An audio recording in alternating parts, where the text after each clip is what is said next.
Thinking of building your first PC? Let's make sure it doesn't overheat. Alright, first-time PC builders, here's the scoop. You've got two main options to keep your shiny new rig cool: water cooling or fan cooling.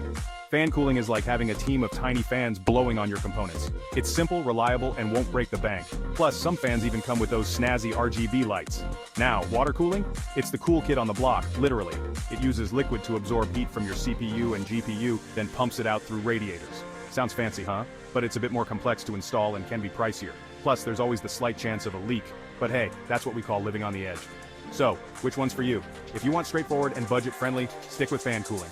If you're feeling adventurous and want top-notch performance, give water cooling a try. Either way, happy building. And remember, the coolest PCs start with the coolest builders.